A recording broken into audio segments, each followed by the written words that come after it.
Ezequiel 37:1. Esse texto é um texto que você, com toda certeza, dentro de igreja, você já passou por ele. Você já deve ter ouvido pessoas falar a respeito de campanha, a respeito de oração, a respeito de fé. Esse texto ele já foi alvo de tudo. Uma boa observada nesse texto, é possível que a gente possa encontrar aqui um tema, que é o tema do texto. Eu não vou colocar nada no texto. Eu vou olhar com você o que o texto já diz. Bom, Ezequiel 37:1 diz assim: Veio sobre mim a mão do Senhor, e ele me levou pelo Espírito do Senhor e me deixou no meio de um vale que estava cheio de ossos. Ele me fez andar ao redor deles, e eu pude ver que eram muito numerosos na superfície do vale e estavam sequíssimos. Então me perguntou: Filho do homem, será que esses ossos podem reviver? Respondi: Senhor Deus, tu sabes. Então ele me disse: profetize para esses ossos e diga-lhes: ossos secos, ouçam a palavra do Senhor. Assim diz o Senhor Deus a esses ossos: eis que farei entrar em vocês o Espírito, e vocês viverão. Porei tendões sobre vocês, farei crescer carne sobre vocês, e os cobrirei de pele. Porei em vocês o Espírito, e vocês viverão. Então saberão que eu sou o Senhor. Então profetizei como me havia sido ordenado. Enquanto eu profetizava, houve um ruído, um barulho de ossos que batiam contra ossos e se ajuntavam, cada um ao seu osso. Olhei, e eis que apareceram tendões sobre os ossos, cresceram as carnes, e eles se cobriram de pele, mas não havia neles o Espírito. Então me disse: profetize ao Espírito, profetize, filho do homem, e diga ao Espírito: assim diz o Senhor Deus: venha dos quatro ventos, ó Espírito, e sopra sobre estes mortos, para que vivam. Profetizei como me havia sido ordenado, de novo essa frase, e o Espírito entrou neles, eles viveram e se puseram em pé, formavam um exército, um enorme exército. Então ele me disse: filho do homem, esses ossos são toda a casa de Israel. Eis que dizem: os nossos ossos estão secos, perdemos a nossa esperança, fomos exterminados. Portanto, profetize e diga-lhes: assim diz o Senhor Deus: eis que abrirei as sepulturas de vocês e os farei sair delas, ó povo meu, e os levarei de volta à terra de Israel. Vocês saberão que eu sou o Senhor, quando eu abrir a sepultura de vocês e os fizer sair dela, ó povo meu. Porém em vocês o meu espírito e vocês viverão. Eu os estabelecerei na sua própria terra, vocês saberão que eu sou o Senhor. Eu falei e eu o cumprirei, diz o Senhor. Amém? Tua palavra, Pai. Fala por intermédio dela, Deus, poderosamente ao nosso coração. Nos faça perceber o que o Senhor quer agir nessa noite sobre nós, Pai. Nos faça perceber, Deus, o que nós que aqui entramos, nossos corações que aqui até aqui foram atraídos, o que o Senhor tem para nós. É a nossa pergunta, Pai, em nome de Jesus. Amém. Queridos, eu venho considerando algumas coisas dos nossos caminhos. E nessa noite, eu talvez venho trazer a mensagem que mais me fez ao longo do meu caminhar com Deus, com que eu vencesse a mim mesmo, vencesse o diabo, vencesse o mundo. Eu quero falar de um tema, vento restaurador. É o tema. Aliás, é o que esse texto promete. O que acontece? Quando eu olho para trás, quando eu olho para a minha juventude, quando eu olho para momentos onde, desde o meu caminhar com Cristo, o momento que eu comecei em diante, eu só vejo uma marca. Literalmente, eu não consigo ver um outro princípio tão poderoso. E vai por mim. A partir dele, tudo se desenvolve. que é a minha interação ou o meu relacionamento com o Espírito Santo. De forma bem simples, hoje, se você é encantado por aqueles conhecimentos mais profundos da palavra, não é que não tenha, mas hoje a ideia não está aqui para propor isso. A ideia é você saber o seguinte, querido, o Espírito Santo não é um assunto de pentecostal. Espírito Santo não é monopólio de uma igreja que tenha por algum rótulo, não. Espírito Santo é necessidade do crente. Se você ainda não viveu uma interação com o Espírito de Cristo, isso te falta. Isso não pode ser de forma alguma algo que você se acostume. Não é normal um cristão não aprender a interagir com o Espírito Santo. Note que eu falei em aprender. Significa que desde o dia em que você abriu o teu coração para Jesus, se até hoje você ainda não teve uma experiência com o Espírito Santo, você precisa procurar uma, urgentemente. Ele é o Espírito que está presente, é sobre ele que a Bíblia diz que está agora o ministério, o serviço. Se você for entender, se você quiser se aproximar de Deus, não tem como você entender Jesus. A Bíblia diz que ninguém pode falar Senhor, Senhor. A confissão do senhorio de Jesus passa pela pessoa do Espírito Santo. O que eu quero colocar para você? Talvez esses cultos, onde a gente fica cantando meio morno, onde você talvez não foi instigado a levantar um pouco o seu ânimo, e aonde uma igreja que não grita pode te enganar de que aqui não tenha uma interação com o Espírito Santo. Como eu te disse, eu não sei nem como eu cheguei nessa mensagem. É exatamente assim. Na interação com Ele, as coisas são propostas. O Espírito Santo, querido, é a minha maior necessidade, é o meu melhor amigo, literalmente. É a única fonte de toda a minha vida. Eu não sei dizer para você como eu mudei quando mudei. Eu sei que quando Ele veio, quando eu percebi, quando eu consegui interagir com o Espírito Santo de Deus, quando eu consegui ser cheio do Espírito Santo de Deus e aprender a viver cheio do Espírito Santo de Deus, tudo mudou. O Evangelho, ele é um e outro para quem tem e quem não tem o Espírito Santo. Dizer, eu estou aqui dentro, eu tenho a Bíblia, eu conheço versículos bíblicos, então provavelmente eu tenho o Espírito Santo. Não. Você tem o Espírito Santo se sua vida começou a manifestar Jesus, quando você começa a perceber que você já não tem, já passou da necessidade, você já começou a ter uma atração por Deus diferenciada. Eu não consigo entender uma igreja quando ela se aproxima de Deus. Por exemplo, hoje eu estou passando mal e muito mal, mas eu não consigo chegar aqui e estar abatido. O nosso ambiente está um pouco abatido. E eu costumo já tacar na conta de como que está você e o Espírito Santo de Deus. Como é real Deus e você no dia a dia, porque igreja nenhuma deveria ensinar as pessoas a andar de culto em culto. Cultos são momentos específicos onde entregamos a Deus coisas muito poderosas, louvor, interação. Aqui é um ambiente para a manifestação dos dons, sim ou não? O que eu fico preocupado é o quanto que o Espírito Santo ele tem tido acesso até o seu desejo. Talvez ele seja a pessoa mais ignorada. Nós tratamos o Espírito Santo como se fosse uma lição que podemos tratar de forma qualquer. Quer ver uma coisa? De novo, 2 Coríntios, quando Paulo fala no 13:13, ele traz ali as 3 pessoas de Deus e falando características da obra de cada uma delas. Ele vai dizer assim, a graça do Senhor Jesus. Alguém tem dúvida de que Jesus abriu as portas para o favor de Deus? Graça ali, favor. Tudo que Deus pode e faz por você. Alguém tem dúvida de que Jesus é o autor da graça divina? Não, até Jesus vir, Deus não era favorável a mim e a você. Alguém tem dúvida de que Deus, para salvar o mundo, ele precisou fazer isso por causa da sua grande marca, amor? A graça do Senhor Jesus Cristo, o amor de Deus. Aí vem a questão, o que sobra ao Espírito Santo? A comunhão. O Espírito Santo é o espírito do contato, da interação.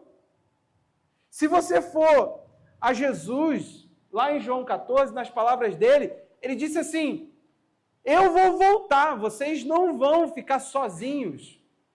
E eu vou me manifestar a vocês, mas eu não vou me manifestar ao mundo. Perceba como é que é restritivo esse encontro, como que é íntimo.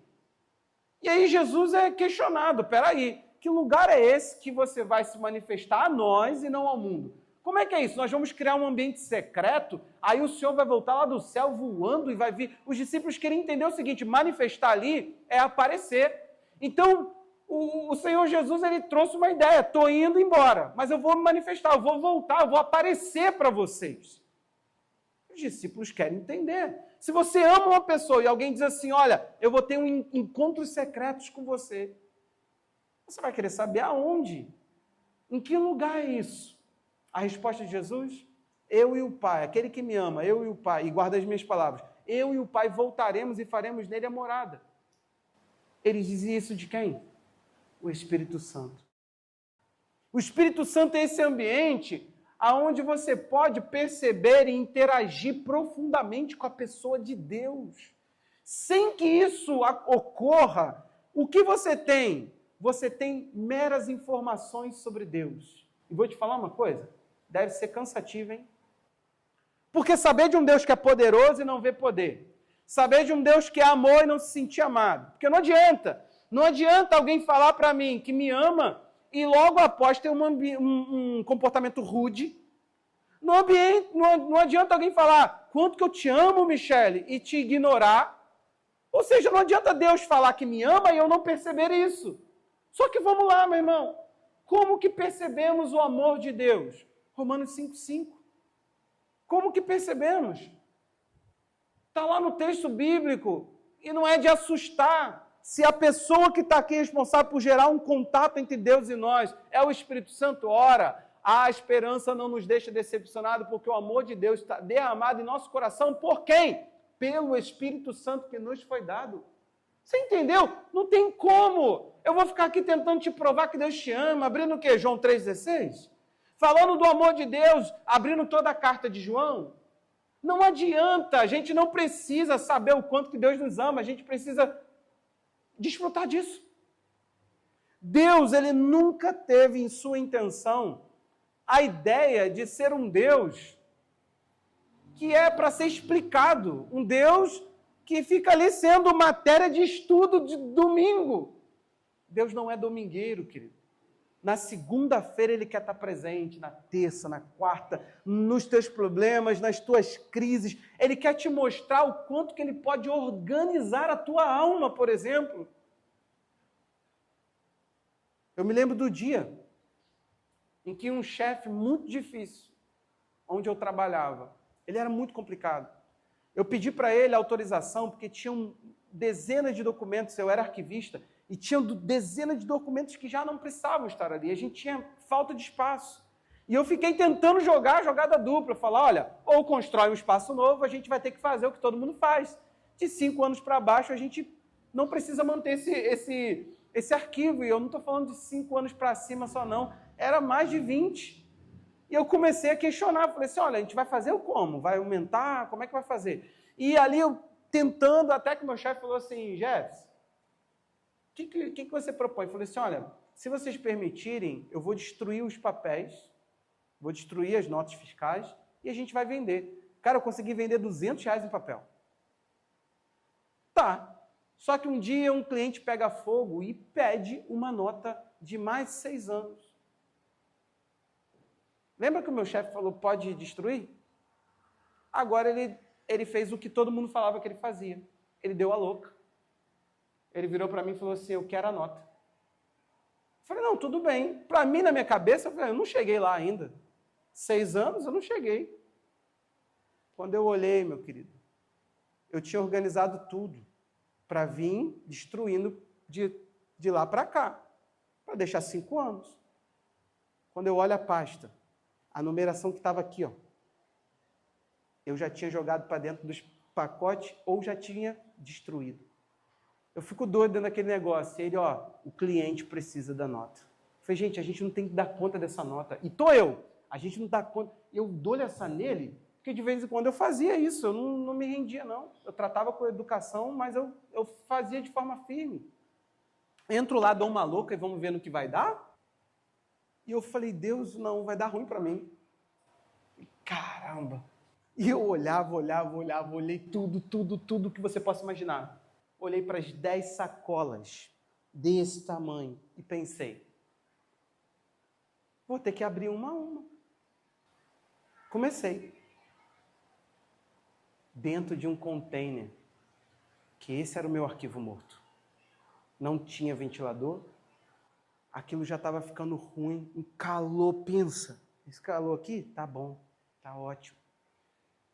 Querido, chegou um momento que eu entrei em tanto desespero que eu falei assim, Senhor, minha última atacada, Espírito Santo, o Senhor está aqui.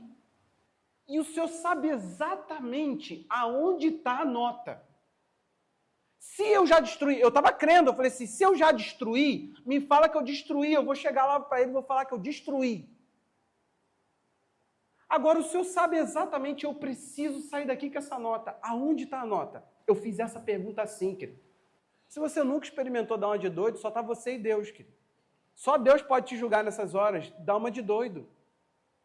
Literalmente. Confere a numeração das pastas. Querido, lembra? Eu organizei. E eu não era doido, eu vim olhando. Eu entendi que eu tinha destruído porque eu tinha olhado tudo. André, não sei como. Aonde eu tinha olhado, organizado, olhado, a pasta estava lá. Glória a Deus. Deu tudo certo, ele ficou tão feliz, eu dei a nota para ele, resolveram os problemas do nosso cliente. Só que isso não foi o único momento. Poderia acontecer uma tragédia, a gente não sabe. A gente não sabe aquilo que pode ser evitado. Preste atenção, meu irmão. Me deixa um tanto perplexo o quanto que as pessoas conseguem viver a vida cristã sem ao menos ter tido uma experiência com o Espírito Santo. Eu estou te contando de experiência boba. Eu quis começar pelas bobas. Um dia eu estou em casa, o Espírito Santo fala para mim assim, vai uma pessoa endemoniada hoje no culto. Olha só. E ela vai lá para atrapalhar o culto. A Anice estava viajando. Chamei lá, falei, ô Luana, olha só Anice. Oi Luana, tudo bem? Luana, eu posso ficar aqui um pouquinho? Era onde a nossa igreja era. Eu comecei a orar, orei por todo o ambiente. E falei assim, Senhor, a pessoa pode até vir ao culto hoje possessa para atrapalhar o culto. Mas eu te peço uma coisa, o demônio não vai entrar por essas portas. Eu ordeno em o nome de Jesus que ele seja envergonhado. Ele não vai entrar por essas portas. Querido, a esposa de um rapaz da nossa igreja ficou possessa em casa. Literalmente. E falou, eu vou no culto. E eu vou atrapalhar o culto. Ele falou assim, pois você vai. Agora, demônio, você falou, vai. Ele trouxe a esposa endemoniada. Chegou na rua. A mulher empacou. E falou, eu não vou naquele lugar. Você vai. Você falou que ia, você vai. Tiveram que colocar uma cadeira do lado de fora, porque ela falou assim, eu não posso entrar aí dentro. Ele falou, não, você não falou que ia atrapalhar o culto? Entra. Só que eles não sabiam, né, da minha conversa com os céus. Enfim, eu poderia ficar aqui contando, a ideia não é trazer uma coletânea de momentos onde o Espírito Santo falou e o terrível foi evitado. Eu posso te contar momentos onde ele mudou meu coração. Eu posso te contar momentos onde eu estava extremamente arruinado e só ele para vir e fazer alguma coisa diferente em mim. Hoje, a minha ideia é alarmar dentro de você uma crise. A pessoa de Deus está disponível para interação e nós não queremos ela. Nós estamos tratando o Espírito Santo como monopólio de crente pentecostal. Querido, eu não sei quem quer se rotular, para que vai se rotular, se quer se contentar no rótulo. Eu sei o que eu preciso fazer com você. Se você não se tornar um cristão que conhece o Espírito Santo de Deus, o que vai acontecer com a sua vida? Provavelmente você vai viver de experiência de pastor. Provavelmente você vai viver de experiência de alguém que fala que tem um dom do Espírito, podendo ter a mesma coisa, porque isso não está vendado a ninguém. Você não precisa viver olhando para a experiência de alguém e pensando, por que isso não acontece comigo? Você não precisa. Você está aí, irmão? A não ser que você queira também. Se você quiser, peça por mim. Eu desfruto por mim, por você. Eu não tenho nenhum problema com isso. Eu tenho problema com te ver. Eu desfrutando não tenho problema, não. Eu tenho problema em te ver de fora. Você já foi batizado no Espírito Santo? Você sabe que isso não é o bastante, né? A mesma igreja de Atos 2 é a igreja de Atos 4. O que acontece em ambos os textos? Todos são cheios do Espírito Santo. Tudo que se enche se esvazia. É uma coisa tão básica. Agora, o porquê que iniciamos esse texto? Eu quero te mostrar como é que uma nação era um exército. Só que agora a visão está vindo vamos dizer, de trás para frente. A gente está mostrando antes.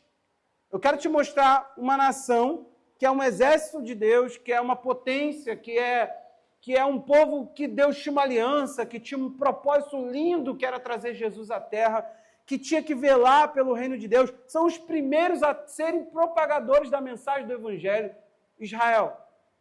E sabe o que nós vemos aqui? É interessante que o Senhor, ele pega o profeta e fala assim, vou te levar para um lugar. Esse homem, ele está preso com a nação de Israel inteira. Está num ambiente de exílio, na Babilônia. Está perdido, meu irmão. Tudo quebrado. Eles sabem da ruína que está Jerusalém, da ruína do templo. Eles sabem de toda a destruição de lá. E agora eles estão presos e vão ficar 70 anos escravos. O profeta, ele é levado a ver o estado da nação de Israel. Sabe, eu vou te pedir uma coisa. Pare, por favor, qualquer coisa que você esteja enxergando sobre a igreja, na tua ótica, sai da tua ótica. Sabe, desliga um pouco a tua ótica. Você precisa de coisas mais funcionais. Quando o profeta ele é levado por Deus a ver o estado da nação de Israel, ali as coisas começam a mudar. Talvez você não esteja vendo o quadro da situação da sua vida. Eu peço a Deus que te leve a alguma visão, a algum tipo de ilustração, que você consiga enxergar a realidade, porque não é fácil se ver, não é fácil se enxergar. O salmista, no Salmo 19, ele chega a pedir perdão por pecados que são ocultos a ele. Ou seja, tem coisa que a gente não se enxerga, literalmente. Já viu? Tu falar, pô, tu se enxerga. Pô, tem gente não se enxergando. Literalmente não é fácil observar o nosso coração. A Bíblia diz que o Senhor tem que esquadrinhar. O que é isso? É olhar nas minúcias do nosso ser. Você tem noção que você não sabe quem você é? De verdade você não sabe. As pessoas não se conhecem. Você já viu alguém emitir algum tipo de opinião sobre si que é muito desproporcional à verdade? Provavelmente. Aqui não. O Senhor mostra o quadro espiritual da nação e é ossos secos. Não é nem um esqueleto, querido, é osso, é vale de osso, é bagunça, é ruína, é uma baderna, é uma coisa desesperançosa. Aliás, faz jus ao que a nação já estava observando. Nós não temos esperança. Nós somos sem esperança. Eles já estavam agora caindo em si da situação que eles se encontravam. Foi preciso uma destruição, foi preciso uma ruína, que não seja preciso para você. Mas para eles enxergarem o quadro da vida deles, a realidade da vida deles, eles precisaram então passar por todo esse ambiente de destruição e desesperança. Eles precisaram ser arrancados da esperança. Tá. O processo de restauração é que é muito interessante. Por quê? Eles estão ali, no exemplo daqueles ossos, mas eles ouvem a palavra do Senhor e atendem, e obedecem. A gente observa uma coisa interessante, porque o profeta, ele é ordenado a profetizar da seguinte maneira, verso 4, ossos secos, ouçam a palavra do Senhor. Interessante que a profecia começa pedindo assim, você precisa ouvir. Você precisa ouvir. Está óbvio que não é somente alguém falar e o outro escutar. Não, você precisa dar ouvidos. E então no verso 5, ele vai dizer, assim diz o Senhor a esses ossos. Ele vai falar, tem uma palavra, ossos, para vocês. E é interessante que os ossos, eles vão obedecendo. Ossos, vocês vão se unir. Tendões, carne, pele. E eles literalmente vão respondendo àquela mensagem que está sendo enviada a eles. Aquela profecia, ela está literalmente encontrando corações que a recebem. Corações que dizem assim, sim, pode falar porque eu estou receptivo. O que eu tenho que fazer? Eu tenho que me unir aos ossos? Beleza. Agora, olha, eles vão respondendo de forma sobrenatural. Ali são só ossos. Já foi a decomposição, sequíssimos, acabou. Só que eles começam a ouvir. Você já percebeu que às vezes o Senhor ele quer mostrar o nosso quadro, mas a gente não está pronto, a gente não está querendo ouvir. Meu irmão, faça um jejum. Eu estou sendo prático hoje. Faça um jejum e fala assim, Jesus, eu quero me enxergar de verdade. Sabe por quê? Ele não tem problema algum de dizer o quanto te ama e o quanto ele vê que você está todo errado, ou que você tem pontos errados, ou que você está distante dele. Ele não tem problema em relatar para você o seu quadro. Não tem.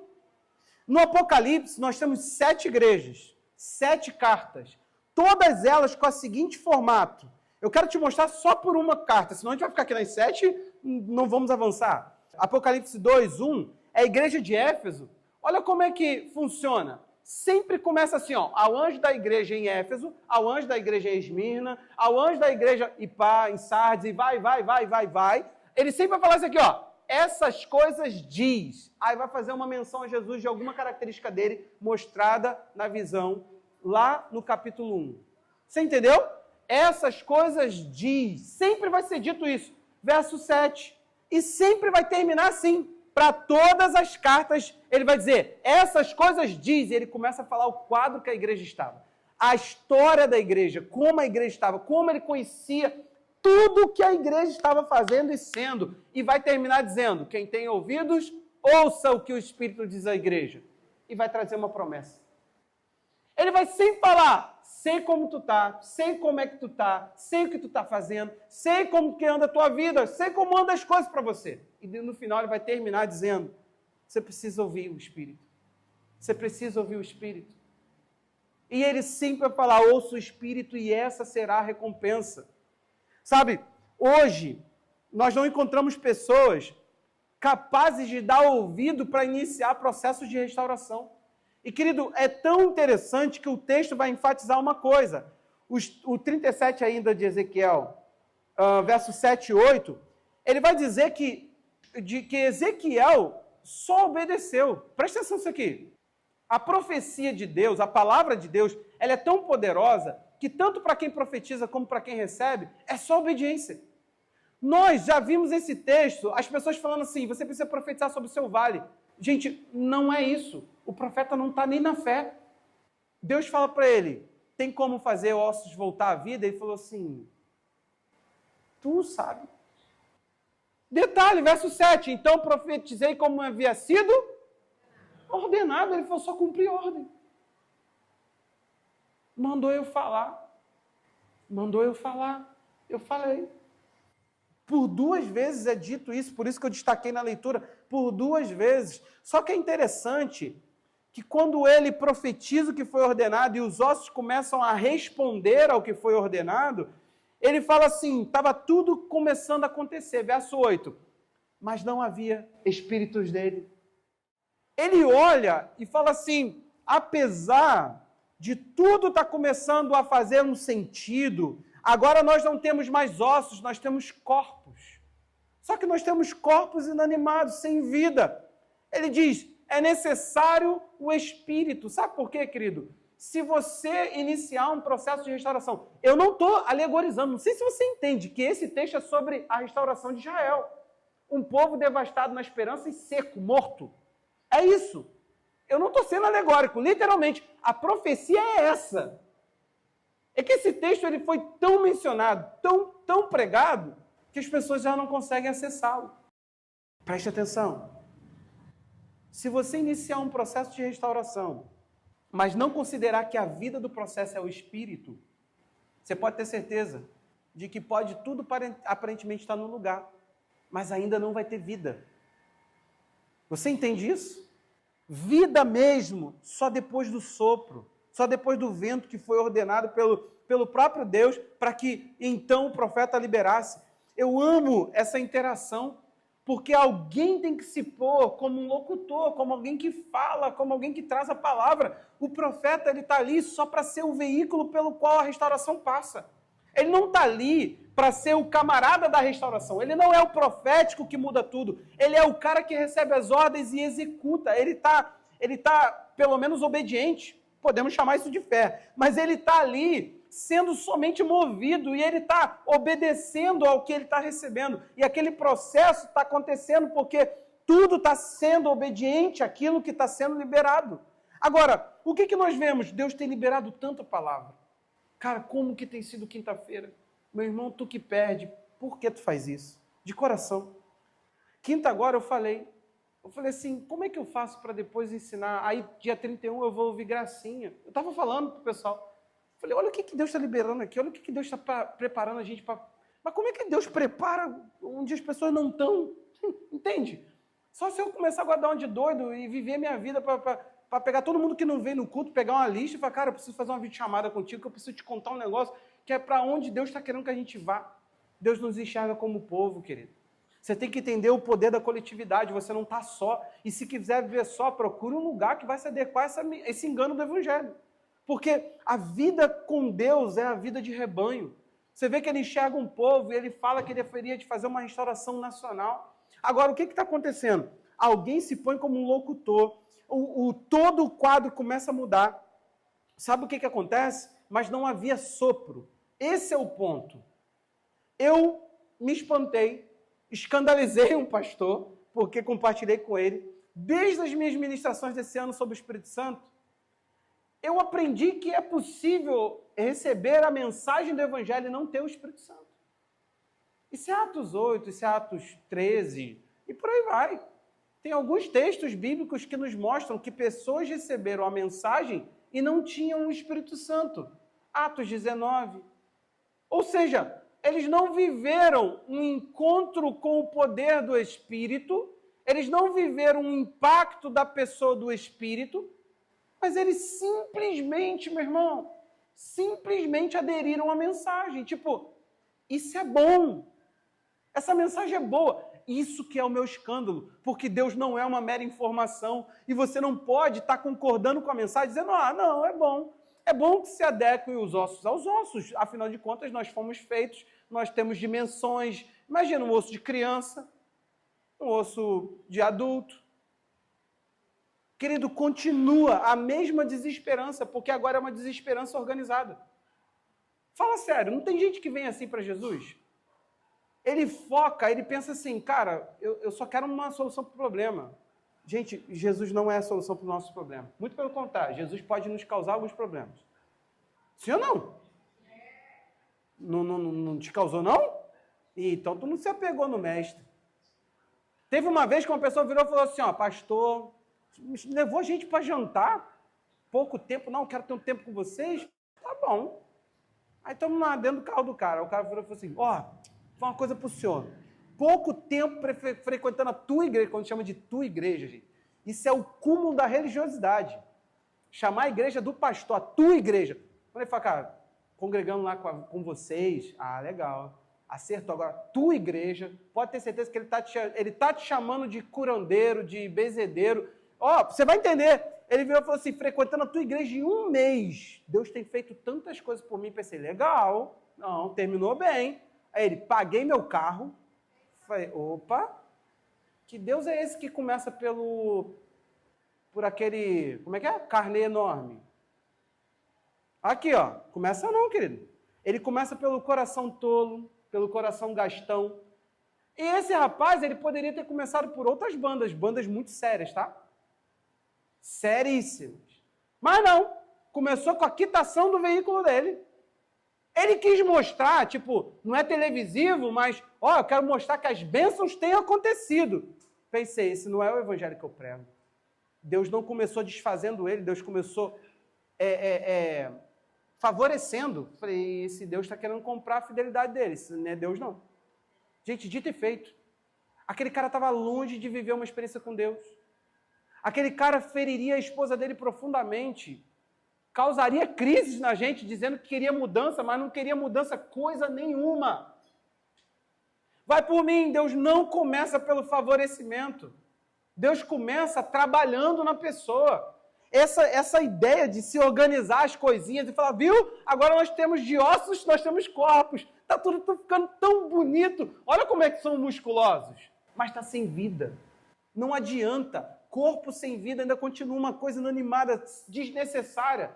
Poderia voltar a secar, porque eles não chegaram a ossos secos do nada, querido. Eles não foram feitos do seco. Eles secaram. Então poderia secar novamente, porque faltava espírito. E sábio é essa palavra do profeta. O problema todo é que a igreja está faltando espírito e está bem com isso. Porque você sabe que no teu relacionamento o Espírito Santo está dando um pitaco. Como é isso? Que restauração do casamento é essa que tu quer que o Espírito Santo não manda nessa língua, não manda em nada? Que restauração do Espírito Santo é essa que tu quer que ele não confronta você com nada? Quem vai te confrontar? A voz do pastor? Querido, deixa o Espírito Santo entrar em você e deixa você ouvir minha palavra. Você ainda não entendeu esse princípio, não? Muda tudo. A gente para de ouvir uma coisa de ruído e começa a ouvir uma coisa que transforma a nossa vida. Como é poderoso para alguém que começa a aprender a ouvir o Espírito Santo. Você começa a procurar na palavra de alguém. Ontem eu estava ouvindo um senhor pregar e eu botei o nome dele. Ele não deu um tema para a mensagem, depois deu. Aí, e ele começou, eu botei ponto 1. Falei, não vem nada. Eu falei, rapaz, o cara está pregando todo desorganizado. Aí eu peguei e falei, fechei o tablet. Falei, não é isso. Falei, deixa eu procurar o que o Espírito Santo quer que eu ouça. Por quê?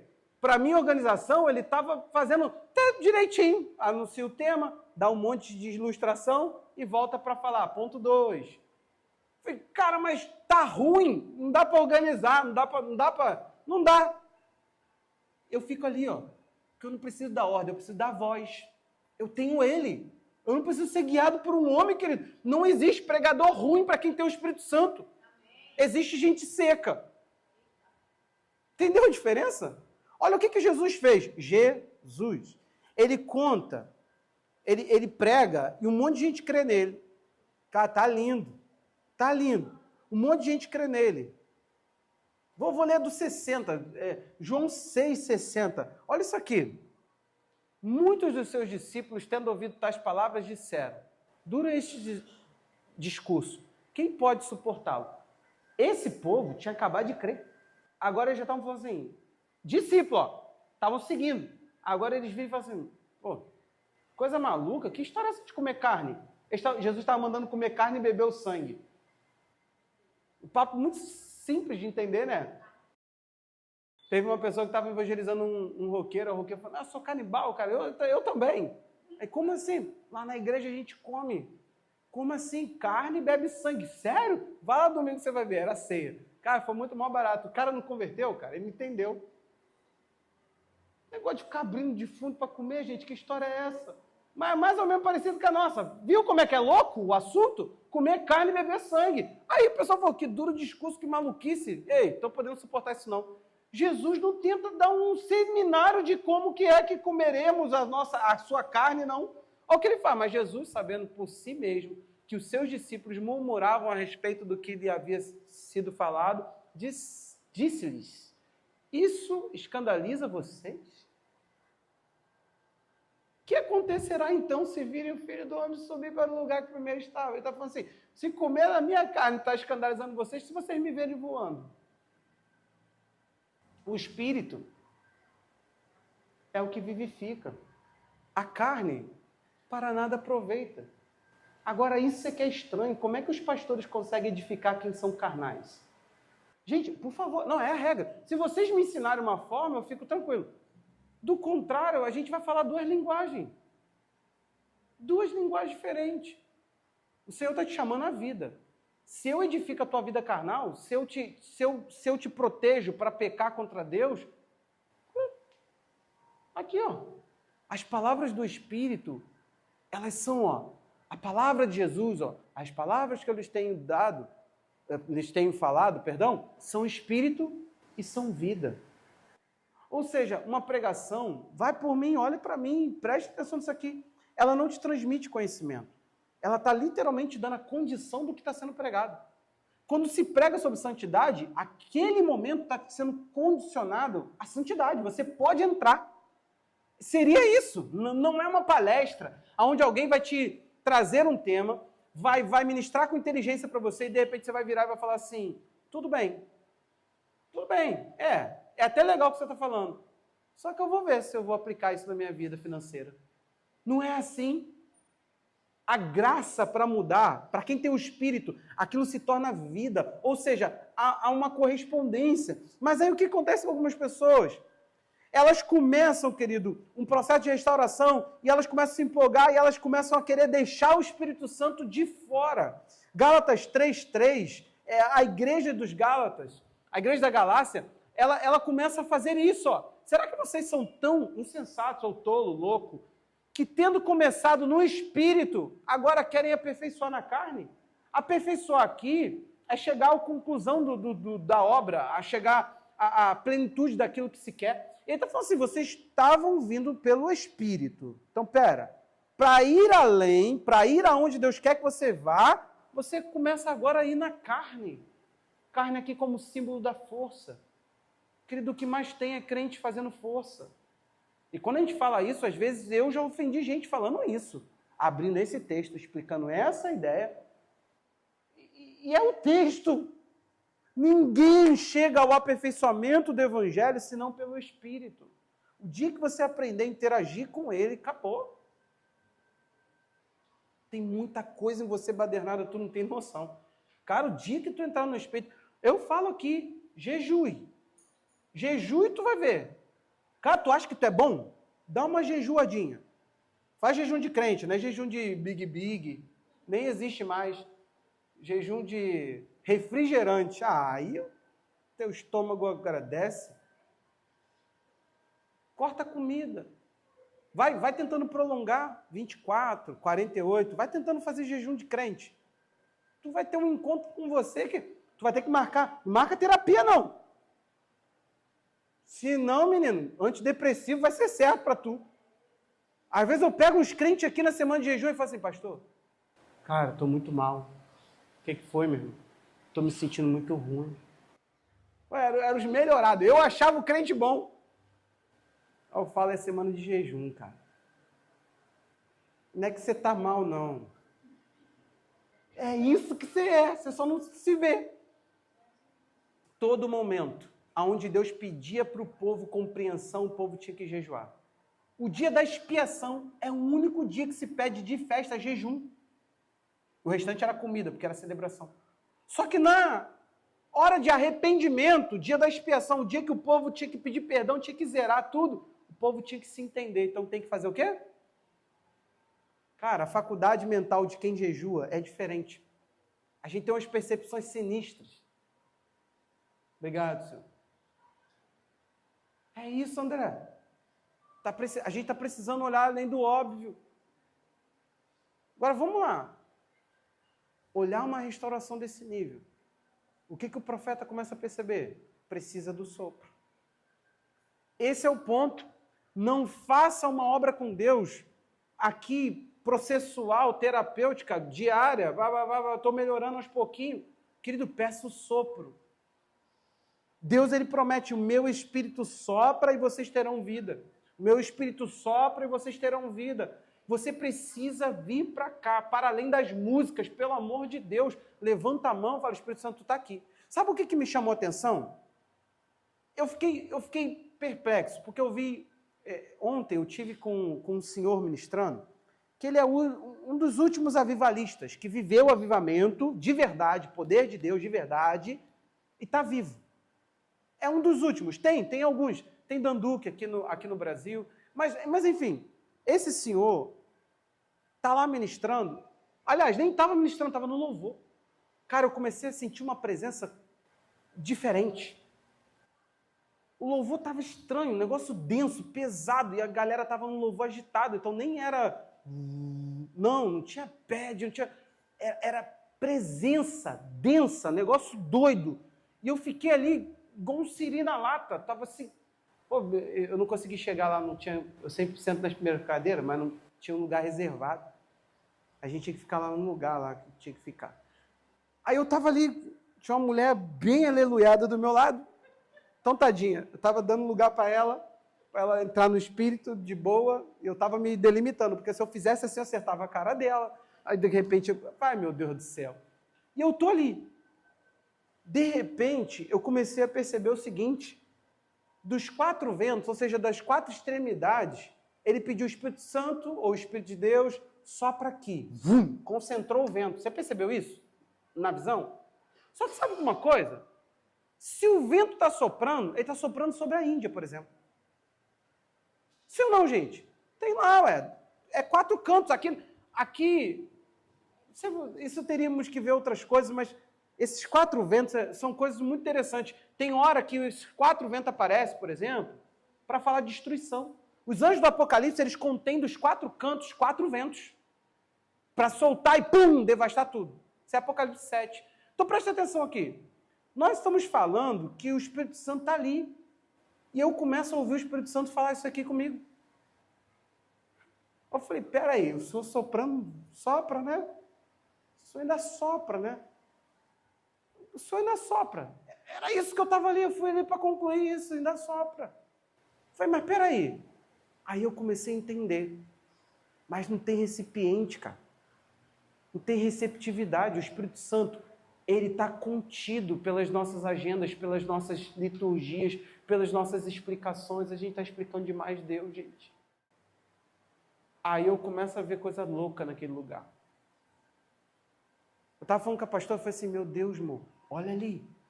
O americano está orando por cura, o cara está sendo curado. Estava lá o americano orando, o cara dava uns gritos, ah! E de repente eles paravam, conversavam, o cara está sendo curado. Aí hoje pela manhã, eles continuam lá no evento, 130 e tantas pessoas curadas. Ontem, sem que ninguém tocasse na hora do louvor, 2 aparelhos auditivos. Cara, não vou entrar na noia de achar que Deus sempre faz. Ele tem hora que ele não faz, não, já percebi isso. Tem hora que ele não faz. Mas cá para nós, eu comecei a observar, quando eles estavam falando de cura para algumas doenças pesadas, eu comecei a analisar alguns quadros, eu falei assim, cara, a gente não tem nenhum cuidado de tentar orar. Eu vim para o culto hoje com uma dor de cabeça insuportável, dor no corpo. Eu não estava me aguentando em casa ficar em pé. Eu vim, cara. Isso não me para. Porque se isso me parar, eu vou entender que Deus quis. Você entende essa questão? Quando foi a última vez que você falou assim, essa praga no meu corpo, isso aqui, se revoltou contra alguma coisa, e falou assim, Deus, eu quero funcionalidade plena no meu corpo, ou você gostou de ficar enfermo? Querido, queira você ou não, presta atenção aqui. Tu quer maldição? Alguém aqui quer uma maldição para agarrar o teu couro? Não, né? Olha só, a Bíblia fala que Jesus se fez pecado por nós, sim ou não? Você ainda peca? Não me responda para não me decepcionar. Porque eu acho que você não peca, eu acho. Você ainda peca, irmão, sim ou não? Mas a Bíblia fala em 2 Coríntios 5, ou 1 Coríntios 5, está no 5 de Coríntios, que ele se fez pecado no nosso lugar. Aquele que não conheceu o pecado se fez pecado. Pecado não deveria ser uma coisa para a gente viver, deveria ser uma coisa que a cada dia a gente viveria mais longe dela. Pecado, o crente fala assim, não, a gente ainda peca, acidente, não sei o que, não sei o que, não sei o que. Aí tu vira e fala assim, e a maldição? E maldito é todo aquele que foi pendurado no madeiro. Então, o cara do tal do madeiro também se fez pecado no momento do madeiro. E também ficou enfermo no momento do madeiro. Por que só a maldição que você resolveu? Nós vivemos uma fé seletiva. Não há espaço para cura, não há espaço para quebra de maldição, porque maldição não existe. A gente desfez a maldição. Pecado a gente não explica por que a gente não desfez. O mesmo preso no madeiro que se fez maldição no nosso lugar, porque levou as nossas quebras de princípios, transgressão, é o nome disso.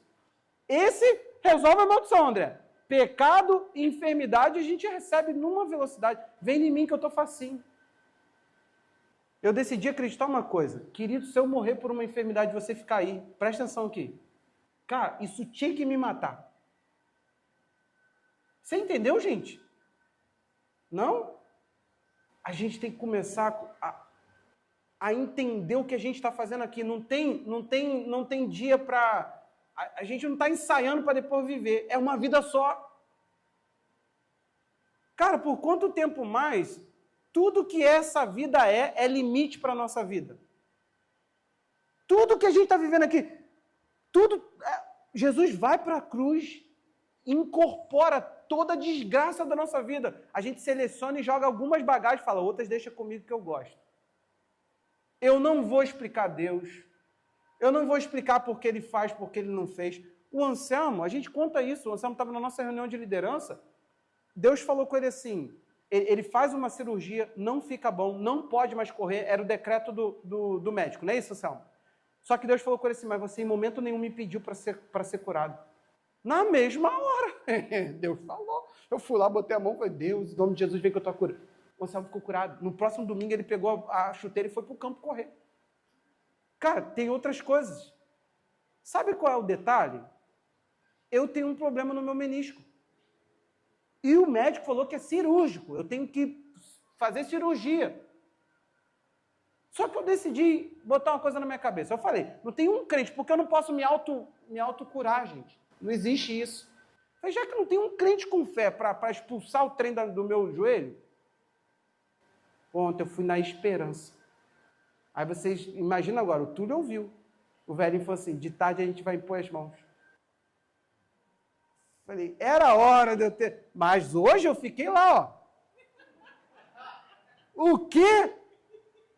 Veio uma pontada num lugar que o médico falou também que tem que fazer outra cirurgia. Mandei ele, ó. Falei, vai ser igual eu estou falando ali, progressivo a cura. É isso aí. Tinha cego que via de uma vez, tinha cego que ia vendo, tinha cego que via um negócio embaçado, depois melhorava tudo. Falei, não sei como é que vai ser não, mas agora vai ser. Cara, porque se eu tiver que morrer, que eu morra crendo. Eu vou morrer igual os pais da fé. Morreram crendo na promessa e não entrar nela. Eu prefiro acreditar que o meu Jesus ficou enfermo, ou não ficou? Isaías 53, verso 1. É o escândalo do que eles viram. Quem creu na nossa pregação e a quem foi revelado o braço do Senhor? O que era esse braço? O que é que a gente devia de pregar? Porque foi subindo como um renovo diante dele, como uma raiz de uma terra seca. Não tinha boa aparência, nem formosura, olhamos para ele, mas não havia nenhuma beleza para que nos agradasse. Ele era desprezado, mais rejeitado entre os homens, homem de dores, e que sabe o que é padecer. E como um de quem os homens escondem o rosto, ele era desprezado, e dele não fizemos caso. Certamente ele tomou sobre si as nossas... Oh, que ele está tímido? Fala, enfermidade. As nossas dores levou sobre si. Nós o considerávamos como aflito, ferido de Deus e oprimido. Mas ele foi transpassado por causa das nossas transgressões, esmagado por causa das nossas iniquidades. Agora, o castigo que nos traz a paz estava sobre ele, pelas suas pesaduras fomos sarados. Esse texto é o texto de Mateus 8, para falar de cura. 6. Todos andamos desgarrados como ovelha, cada um se desviava pelo seu próprio caminho, mas o Senhor fez cair sobre ele a iniquidade de todos. Ele foi oprimido, humilhado, mas não abriu a boca. Como um cordeiro foi levado ao matadouro e como uma ovelha muda diante dos seus tosqueadores, ele não abriu a boca. Pela opressão e pelo juízo ele foi levado, e a sua linhagem, quem se preocupa com ela? Porque ele foi cortado da terra dos viventes, foi ferido por causa das nossas transgressões, pelas transgressões do seu povo. O que ele fez isso? Designaram-lhe a sepultura com os ímpios, mas com o rico esteve na sua morte, embora não tivesse feito injustiça nenhuma, e nenhum engano, encontrado na sua boca. Todavia o Senhor se agradou, isso aqui, esmagá-lo. Deus na cruz se agradou em esmagar Jesus. Ele estava ali descontando toda a ira, querido, para que sobre você viesse somente amor. Você tem que entender a cruz. É o básico da coisa. E depois receber esse Espírito, fazendo-o sofrer. Isso é que me deixa... Para que a gente tem um símbolo de renúncia total, de esvaziamento pleno, de tomada de intercessão. O último verso, acho que é o 11. Deixa eu ver. Não, 12. Tem 12? Não, é esse aqui mesmo. Aqui, ó. E pelos transgressores intercedeu. A cruz é um lugar onde Deus ficou frente a frente com Deus, Deus Pai, Deus Filho, para assumir toda a nossa desgraça. Eu quero que você entenda uma coisa. Longe de mim ignorar que tem hora que Deus não faz, que Ele não quer fazer. Longe de mim achar que eu dou ordens a Deus e eu não dou, e nem você. Mas também longe de mim ignorar que Deus, Ele continua fazendo. Esse é o ponto. A gente está ignorando que Deus continua fazendo. E, querido, a nossa igreja não nasceu debaixo dessa descrença. Nós precisamos voltar a entender. Quando eu disse na quinta que Deus nos ensinou muito sobre fé, porque tudo que aconteceu conosco foi por meio da fé. Tudo, desde as coisas materiais dessa igreja, tudo foi orando. Eu me lembro do dia que eu falei assim, peça para Deus algo que é necessário. Eu ensinei a igreja sobre necessidade. Falei assim, Deus supre necessidade. Eu desliguei o microfone e eu falei assim, Deus, eu ia lá no meu sogro, na minha sogra, para poder fazer trabalho de faculdade. Eu falei, Deus, eu preciso de um computador. E, meu irmão, sobrava R$15 para a gente comer a pizza da Gó na época. Que agora tinha uma lanchonete, né, Gó? A gente ia lá na Gó, lanchava em outro lugar. A gente brinca que é a pizza da Gó, porque era ali que a gente mais ia, né? Comer as coisas lá na Gó. Que era na esquina da minha casa. Eu era vizinho do Paulinho. Presta atenção nisso aqui. Eu desliguei o microfone e falei assim, Deus, eu preciso de um computador. Vem uma menina no meu trabalho e fala assim, você não está sabendo de alguém que quer comprar um computador, não? Aí ela riu e falou assim, aqui o meu esposo ele tem toque. O computador dele literalmente está todo no plástico. Novo. E ela falou assim, ele tá desfazendo de um supercomputador que ele ganhou no trabalho, e esse computador ele quase não usou, porque ele tem toque. Aí eu falei, traz para eu ver. Eu falei, quanto tu quer? Quando ela falou o valor, meu querido, na época, eu falei assim, eu vou dar uma resposta para vocês, mas eu não tinha um tostão. Só que eu já fiz isso várias vezes. Você entendeu? Eu não tinha R$1 no bolso, mas eu já fiz isso algumas vezes. E já deu certo várias. Eu comecei a falar, Deus, eu te agradeço pela provisão desse negócio. Pai, eu não sei como é que o senhor vai fazer, mas eu preciso desse computador. E eu fiquei ali, querido. Te ofende? Eu não tinha de onde tirar, Anselmo, e eu precisava. Aí uma pessoa veio e falou assim, compra o computador que eu vou dar a metade da parcela. A menina aceitou parcelar. O marido dela, que não me conhecia, aceitou parcelar. Aí eu virei, desliguei e falei para ela assim, ganhei a metade da parcela. Falei, sem brincadeira, eu falei assim, não. Eu não pedi metade da parcela, eu não tenho a outra. Falei, Deus, eu não tenho de onde tirar. Eu falei, eu não tenho de onde tirar. Querido, a pessoa falou que ouviu a outra falando no telefone e falou assim, metade da parcela? Não, eu vou dar outra. Nesse inteirinho, eu estava lá orando, porque eu desliguei o telefone e falei, metade da parcela? Não, metade da parcela. Aí eu fico com a dívida, porque eu não tenho a outra metade da parcela.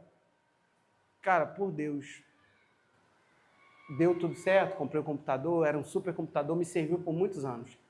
Presta atenção, o meu trabalho eu pegava toda vez no meu contra-cheque e falava assim, Deus, muito obrigado, porque essa é a fonte que o Senhor traz, mas eu sei que eu não vivo daqui. Eu falei assim, Senhor, querido, eu ganhei um aumento de salário. Quando eu olho o salário, eu fiz assim para o meu chefe. Ué, ele, por quê? Não quer não? Eu falei, não. Eu falei, como é que foi aumentado o meu salário? De repente veio uma menina saltitante. Jefferson, posso falar contigo? Eu falei, sim. Falou, tu ganhou um aumento de salário? Eu falei, sim. Ela, eu também. Aí eu, pensei, legal, tem mais gente ganhando. Tem que tentar. Eu não vou perguntar para o meu chefe, por que tu aumentou meu salário? Só que na época eu estava mais do que nunca confessando isso. A minha provisão vem do Senhor. Querido, a dona da empresa, ela estava num carnaval fora de época, viajando. Ligou para o RH. Você aumenta o salário do menino do arquivo e da menina da contabilidade. Igualzinho acontece na tua empresa. Teu patrão está lá andando pelo exterior, de repente ele fala assim, peraí, vou ligar para o Brasil. Não, vou ligar para o RH da minha empresa, onde eu sou dono. Ah, vou mandar aumentar o salário. Não é assim que acontece? Todo dia. Teve um dia que eu cheguei e continuei. Aí eu vi que funcionava, continuei confessando. Querido, eu ganhei outro aumento. O meu chefe falou assim, pô, foi pouco. E o pessoal todo brabo comigo. E eu tentando entender, mas gente, eu só estou falando com Deus, eu não estou falando com ninguém. Não é piada, querido. Mas eu cria de verdade que o meu contra-cheque era só um contra-cheque. E que a empresa era só um ambiente. E que o meu salário podia vir de onde Deus quisesse. Mas é muito difícil crer nisso, né? É muito mais fácil esperar o que os números te dizem. Você já sabe quanto vai ganhar esse mês. Ou não sabe? Esse é o problema. A gente não tem mais ambiente para falar disso. Querido. Isso aqui escandaliza você. E para alguns, você já deve estar até flertando com a ideia de que agora talvez a gente vai pregar o quê? Teologia da prosperidade. Vai sonhando, querido. Meu carro, eu estou completando a água ao andar alguns quilômetros com ele. Mas eu creio que Deus provê. E eu não sei você, eu estou cansado de algumas coisas aqui na igreja. Eu preciso de uma provisão maior. Sim ou não? Pergunta ao Anselmo como é que foi interceder hoje pelo culto. Cara, as salas estão todas bagunçadas, badernadas e sem um ventilador. E nós não queremos ventilador, não. Ou quer? Então, a gente fica pensando, ei, meu Deus do céu, deixa eu quieto. Eu só quero muito que você saia daqui para tentar interagir um pouco melhor com Deus. Você precisa de uma melhor interação com o Espírito Santo de Deus. Você precisa saber aonde é que Ele quer te levar. Você precisa saber exatamente o que você precisa ter. Querido, tem gente que não tem provisão, que não está adequada à provisão, que você não está vendo cursos andarem na sua vida, não tem nada a ver com impossibilidade. Tem a ver com bagunça. Você não sabe para onde ir. Deus não investe em pessoas que estão oscilantes. Talvez Deus tenha um propósito tremendo para a tua vida e você não se encaixa nas coisas, então não há provisão. Você vai sempre viver badernado. Ou viver do que todo mundo vive, da força. A gente precisa fazer além da força. Você precisa enxergar a bênção de Deus. E não é para nos prosperar, para a gente ficar esbanjando, não. É o que eu te falei, eu não tinha um computador, querido. Como que isso glorifica a Deus? Ah, porque você era fiel. Isso, continuava fiel. E depois que eu ganhei o computador, glorifiquei mais a Deus e fui tão fiel que escrevi apostila, que fiz meus trabalhos com muito mais excelência, que fiz slide para passar na minha reunião de liderança. Você entendeu a questão? E não usava nada para mim. Que é uma das coisas que eu faço. Eu separo minhas coisas e falo, isso aqui é para Deus, é de Deus e acabou, só serve a Deus. Você está recebendo? Eu preciso que você saia daqui para entender esse vento. O Espírito Santo não pode continuar sendo ignorado. Senão o teu processo vai ficar inacabado. Você vai ver coisas lindas acontecendo, coisas se organizando, mas ainda vão ser inúteis.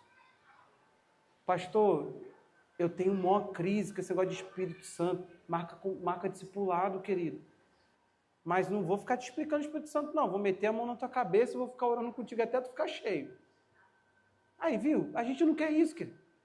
A gente quer que alguém fique te explicando.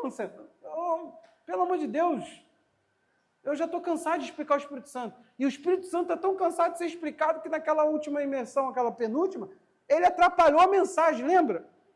E o que aconteceu? Algumas pessoas ficaram cheias do Espírito Santo sem se pregar sobre o Espírito Santo.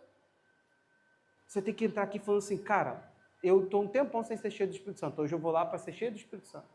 Quero ter uma visão, uma cosquinha no pé, alguma coisa, meu irmão. Não me interessa a sensação que você vai ter. Se você vai ficar assim, ó, cheio do Espírito Santo, é assim, ó. É possível, pastor? Mas se você interagir um pouco melhor, é ou não é, Lucília? Aí o pessoal vai entender, porque a Lucília, a Kátia, estão nos mistérios da vida. Interação com o Espírito Santo, querido, é uma coisa tão envolvente, que quando você interage, só quem interagiu já sabe. Eu quero orar pela sua vida. Pai, se o vento sopra nos quatro cantos, Senhor, Nós reunimos aqui, Deus, um grupo de pessoas que fala, somos receptores desse vento, Senhor. Assim como o Senhor soprou na visão, Pai, mostrando o processo, Pai. Senhor, eu quero te pedir agora, Pai, não uma experiência nesse culto. Eu quero te pedir experiência durante essa semana. Eu quero que o Teu Espírito seja reconhecido, Pai. Eu oro por experiências, ó Deus, onde o Senhor desembarace a mente de pessoas aqui. Aonde o Senhor fale tão poderosamente, através de visões, de sonhos, através de profecia. Meu Deus, eu não sei como o Senhor fará, Pai. A minha oração, Deus, é para que o Senhor se mostre presente. Pai, se revele na Tua pessoa totalmente, Deus. Traga, Senhor, compreensão do Espírito Santo. Traga, Pai, entendimento. Deus, Ele é o vento que restaurou, Ele é o vento que iniciou a igreja, Ele é o vento soprado no ser humano. Deus, nós precisamos desse vento, Senhor. Pai, aquele que muito tempo almeja por dons. E, Senhor, e ainda não viveu essa manifestação, eu oro em nome do Senhor Jesus agora, para que haja um despertamento, Senhor, de dons espirituais nesse lugar. Nós cremos em cada manifestação, Senhor, em palavras de sabedoria, em palavras de conhecimento, em discernimento de espírito, em dons de curar, em milagres. Ó Deus, nós cremos nas línguas, nós cremos nas interpretações das línguas, nós cremos nas profecias. Pai, nós cremos, ó Deus, nos ministérios, ó Deus, nós cremos que o Senhor impulsiona, Senhor, ainda seus apóstolos, profetas, evangelistas, pastores e mestres. Nós cremos em dons de governo, socorro, em dons de misericórdia, em dons de ensino. Nós cremos em toda a habilidade sobrenatural que o Espírito Santo de Deus pode trazer. Pai, eu quero te pedir intervenção do Teu Espírito sobre o relacionamento de marido e mulher.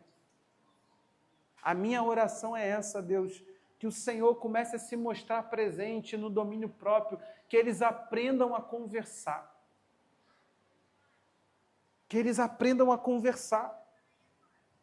Deus, dá sabedoria um com o outro, Deus, através do Espírito, Pai. Se mostra, Espírito Santo, revela o amor de Deus. Nós te amamos, Espírito Santo, e dizemos a Ti, o Senhor aqui não é ignorado. Nós amamos tudo que o Senhor faz. Nós amamos tudo que o Senhor é. E dizemos, Espírito Santo, Tu és bem-vindo aqui. É a nossa oração, por anos temos feito ela. Tu és bem-vindo aqui. Não, Senhor, substitua as emoções, o emocionalismo, emoções por emoções, substitua. Eu te peço agora, Pai, que seja real a nossa experiência com o Espírito Santo, verdadeira. Verdadeira. Que possamos cantar, Deus está aqui, tão certo como o ar que eu respiro, que seja essa mesma certeza, Deus. Tua presença, Senhor, seja uma certeza tão plena que o nosso coração começa a interagir contigo de forma pessoal e não forçada. Nós não precisamos, ó Deus, criar, ó Pai, distanciamentos, nem te adorar, Senhor, de forma distante, falando de um Deus que nunca vimos, falando de um Deus que nunca tocamos, falando de um Deus que nunca amamos de verdade e nem nos sentimos amados por Ele. Substitua, Senhor, toda teoria, Pai, pelo contato pleno, íntimo. Eu te peço agora, Senhor, faz de novo o nosso coração queimar. Faz de novo a gente se perder na oração, Deus, ficar orando por horas e horas sem perceber a hora. Senhor, faz de novo, Deus, olhar a Tua palavra e receber tantos insights, tantas ideias, tantas coisas, que a nossa mente comece a ficar tão iluminada, tão cheia de sabedoria, que as nossas emoções comecem a levar choque da vida do Espírito. Meu Deus, que as nossas emoções comecem a se organizar pela voz do Espírito, pela orientação do Espírito. Que novamente a Tua voz comece a ser conhecida por nós. Nós sensibilizamos o nosso espírito, Deus, para receber a Tua voz, Pai. Em nome de Jesus. Amém. Amém.